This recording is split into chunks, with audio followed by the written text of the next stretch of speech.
Okay, here we are in front of this lovely beast. I love this thing.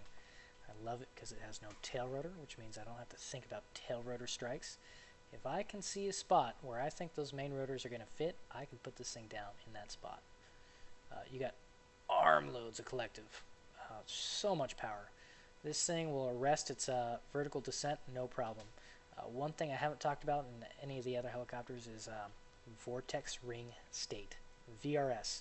I apologize, I should have talked about that much earlier on, and this is not the helicopter to demonstrate it in, because this helicopter is such a monster that it can pull itself out of VRS, Vortex Ring State, no problem. Vortex Ring State is when you are descending faster than, I think it's 400 to 500 feet per minute. Alright, that's not meters per second. Okay, so don't go looking at 5 meters per second and thinking that's 500 feet per minute. It's not. I think it's much slower. But I'm not going to calculate it out now. But yeah, anyway, corrective action for Vortex Ring State, which now I'm going to have to demonstrate later on, is the onset of Vortex Ring State is 400 to 500 feet per minute. Descent, vertical, you don't have any forward speed, and high power. Okay, high power, fast vertical descent, Vortex Ring State. Okay, those are the conditions that need to be present for you to enter it, and also the higher the weight, the more likely you are to enter it earlier. You know, more weight, more power, more gravity, quicker descent, makes sense. Okay, so to get out of Vortex Ring State, you lower the nose to gain airspeed, and or simultaneously lower the collective. You have to get out of a high power state. You have to lower collective. Doing both of these will ensure that you get out of Vortex Ring State. In some cases, if you're committed to an LZ, or if you think you're committed to an LZ, and you enter VRS, the best thing to do is just get that forward airspeed, lower as much collective as you safely can to avoid hitting obstacles on the ground, and you're just gonna have to fly out. You're gonna have to wave off and fly out. So anyway, that's VRS. I'm sorry I'm talking about it now and not in flight. Okay, take a look at that beefy main rotor mast. You can even see against that tower right there, this is a perfect visual indicator. You can see it's tilted slightly forward. All right, many of the helicopters in ARMA are just like this. All right, this is just really exaggerated because the rotor mast is so tall. All right, but like the Orca, same thing. Rigged, canted, slightly forward, just like this. Right, to hover, those main rotor planes need to be level with the horizon. Right, if they're level with the horizon, that means that this fuselage, which is currently level with the horizon, is actually going to be angled up. All right, so it's going to be a nose up attitude to hold a hover. All right, probably like 3 or 4 degrees. Oh, what else? All right, I already said no tail rotor. Talked about the attitude that this thing's going to hover. All right, coaxial design. Coaxial meaning they share the same axle, right? Coexisting on the same axle. One rotates. Let's see. The one on top is rotating counterclockwise, and the one on bottom is rotating clockwise. They counteract each other's torque. All right.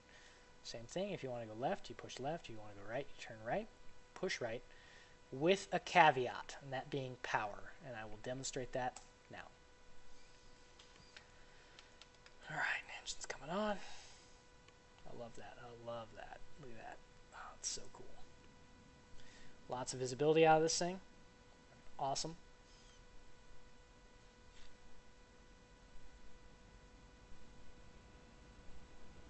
Let these rotors spool up.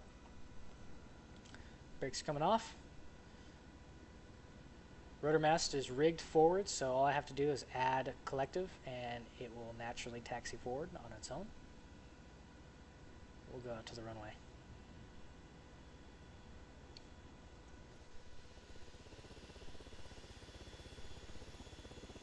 Alright, now I'm pulling out my collective, and I'll just let its momentum take it.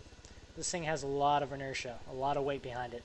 Alright, so don't put the brakes on it. Expect this thing to stop on a dime. It won't. Like I said earlier, no tail rotor, which means no tail strikes, which means that you can actually bump In some cases, you can bump that tail boom back there, and it'll be completely fine. Alright, I have full aft cyclic. Brakes are coming on. Adding power, adding power.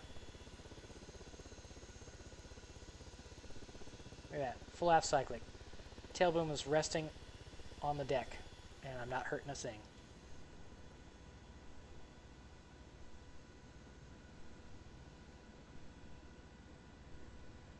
Alright, so I was talking about go push left to go left, push right to go right, with a caveat.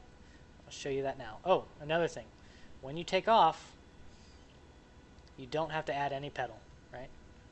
Auto hover is off. You don't have to add any pedal because all the torque is accounted for in the counter-rotating head. Alright, I'm just simply going to pull the cyclic slightly back to get that nose-up attitude. Let's maintain that hover. I added no pedals, right? My pedals are level.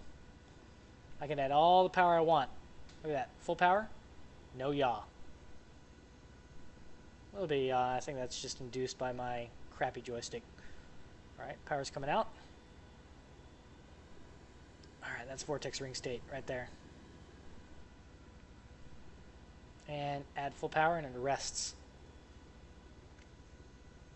Okay, so with the pedals, the caveat is if you are above 50%, this is a rule of thumb, 50% is the rule of thumb. If you're above 50% power, right, which you can see right there, bottom right, there's even an indication for it on the dash here. Right, I think that's 50% right there. Pedals do what you expect them to do. They rotate you right, they yaw you to the right when you push them right, and left when you push left, okay? Now, when you are below 50% power, the opposite is true. It's so counterintuitive and so wacky, and it took me so long to figure that out about this helicopter. Once I did, flying it became a joy. But before, you know, if I thought I was going to be landing on that island, I'm like, okay, it's time to land. Power's coming out, and I'm going right. My nose would yaw to the left, and I'd be like, what's going on? And it would do this oscillating thing where it would swing left and swing right. And no matter what I did coming into land, I couldn't get the helicopter to do what I wanted.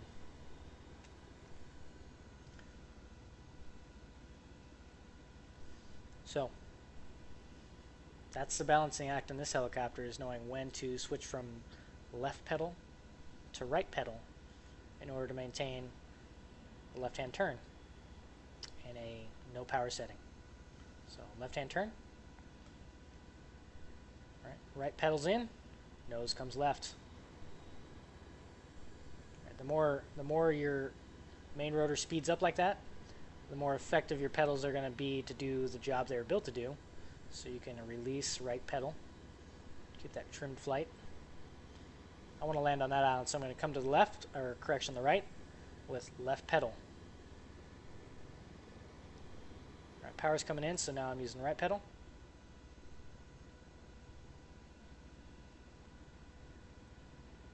Pedals are centered because I don't need to worry about torque.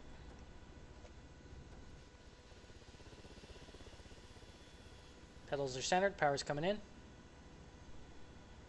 Pedals are still neutral, power is full. Forward flight with forward cyclic. We're rolling slightly to the right and adding a little right pedal to coordinate the turn. Coming off of this hill to keep this right hand turn, I'm going to pull power and use left pedal.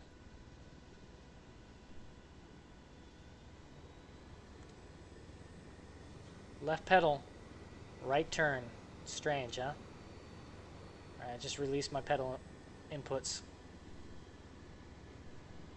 Right pedal, nose yaws right.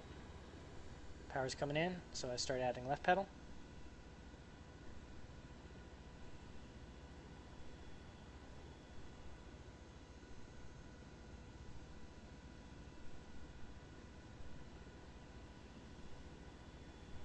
Ooh, man, I almost took out that chain link fence. Or should I say that chain link fence almost took out me.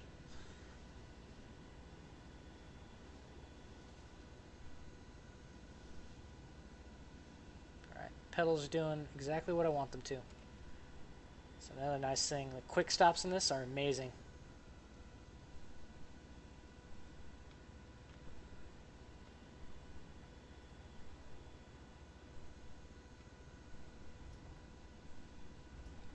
Make sure your brakes are on whenever you land this thing, or it'll go rolling and you'll roll into something before you can get the brakes on. Or you'll get the brakes on and it'll just keep rolling because it's so heavy. Let me get a lot of altitude here. This thing climbs like a maniac. Look at that. 22 meters per second climb.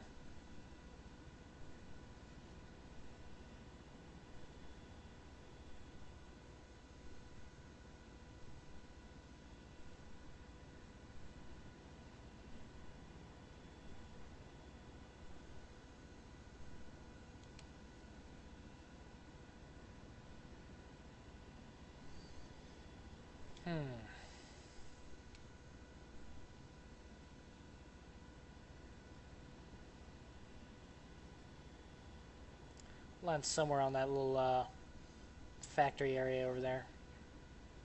Roger. But on the way down, I'm going to be playing with the pedals. Watch the pedals closely. So I'll put that 90 degrees off the wing at my 3 o'clock. Right? 3 o'clock, directly over there, just like it would be on a clock. Power's coming out. I'm going to go right. Initially, I'm going to use right pedal when the power comes out, and you'll see the nose yaw to the right. Correction, left. There it is. Nose is yawing to the left. Why? Why, you say? I have no idea. I don't know why. All I know is that if I want the helicopter to do what I want it to do, just add opposite pedal. In this case, I just relaxed it. There. Left pedal, you saw the nose yaw opposite to the right.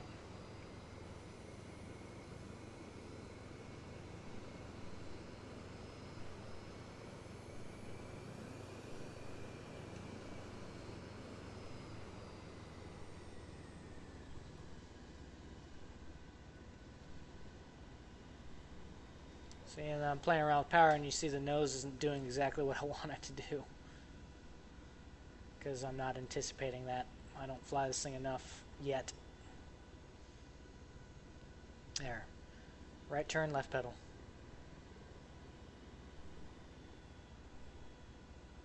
You gotta play around with it, you know, as you come around the precipice of that turn like I just did.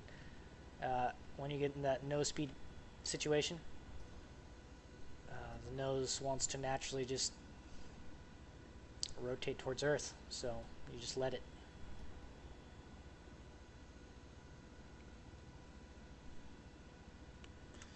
Let's find a nice tight spot for this thing.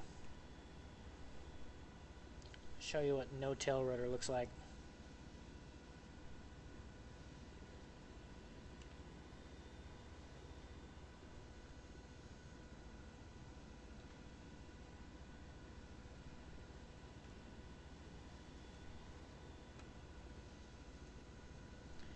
NOE with a frickin' Taru in advanced flight model.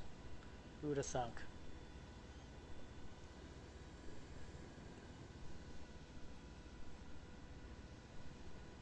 Power lines, power lines. Got it.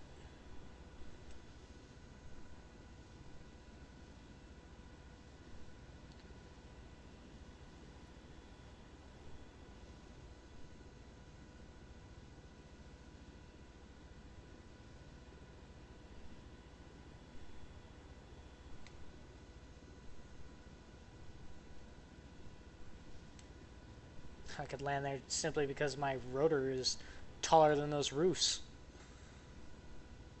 That's cheating. Up the factory.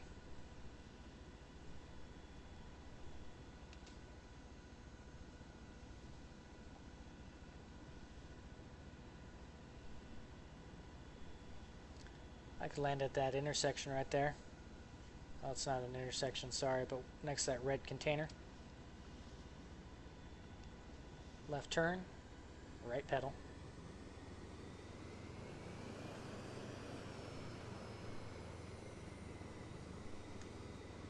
Don't need to worry about vertical descents, so auto hover's on. I'll just freaking plop down straight into this biatch. Alright. There's a light pole. Visualizing where my helicopter's going now that I can't see what's down there.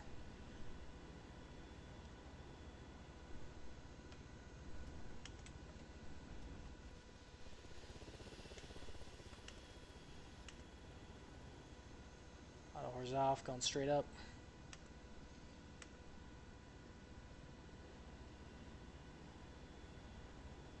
Yeah, it's nice because as you add all these power inputs, you know, it doesn't change the torque, it just changes the it changes what your pedals do. Really, that's the biggest downfall I can think of. You're not going to get power induced yaw, let's put it that way. Coming to the right, power's coming off, and left pedal.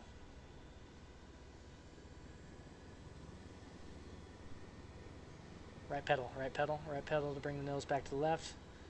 Or power's coming in. There. Bring the power in, the nose centers itself naturally.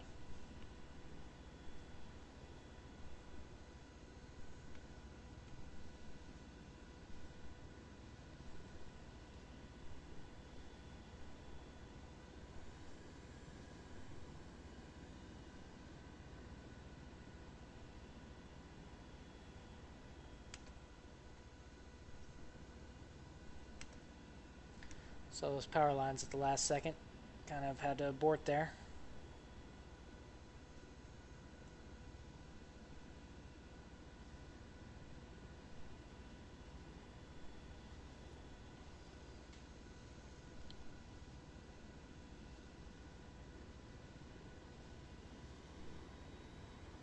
Power lines, got them.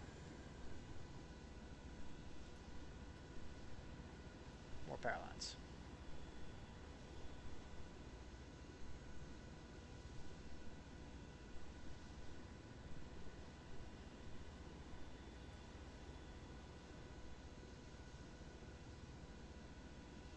And then when you're getting closer to 50% power, you kind of reach this weird state where the pedals are in this limbo, and you get this oscillation left and right. Just a tendency of the Taru. And honestly, your best bet is just stop touching the pedals, and it'll center itself out.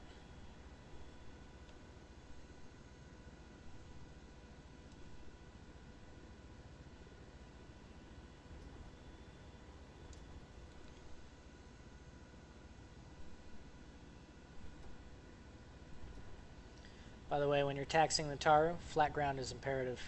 If you're on any kind of a hill or a slope, it does crazy things like it just did there.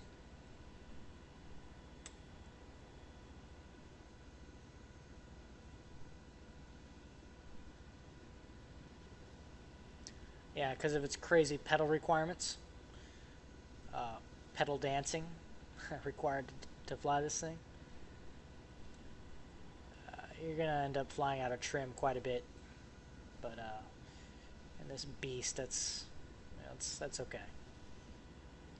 It makes up for it in other ways.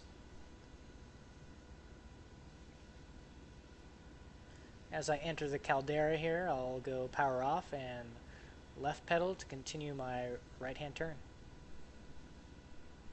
Power's coming off, left pedal. I always add too much because I'm overthinking it.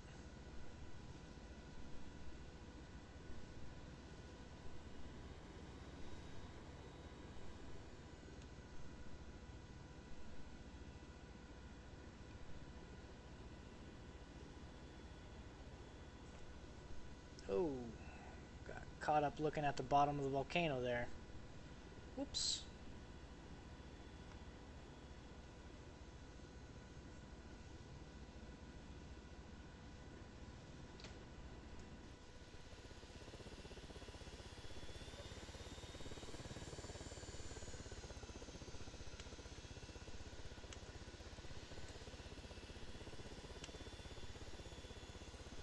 I'm not even used to flying in third person, so I'm jacking it all up.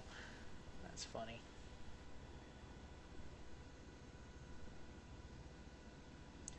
Well, now this lesson has turned from a lesson to just me screwing around. I'm sorry. I just don't fly the, haven't flown the Taru in single player in quite a while. I flew it pretty regularly there for a little bit in King of the Hill until I got infatuated with the Orca. Next helicopter I need to figure out is the Hellcat, which has some pretty crazy tail rotor authority. That causes it to get all squirrely when you're trying to stop quickly. The quick turning stop like this one.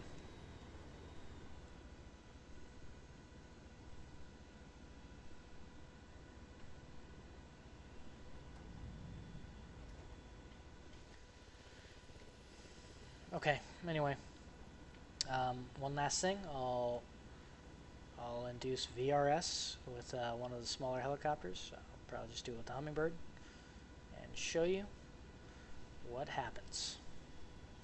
I'll do it to a full conclusion as well. I will let it crash, and then I'll show you how to recover.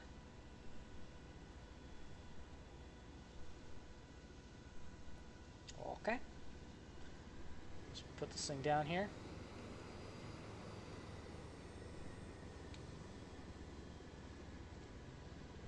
Seems fitting to put this big monster manly helicopter down here with all this big equipment. So that's just what I'll do. Apparently my frames don't like these tractors.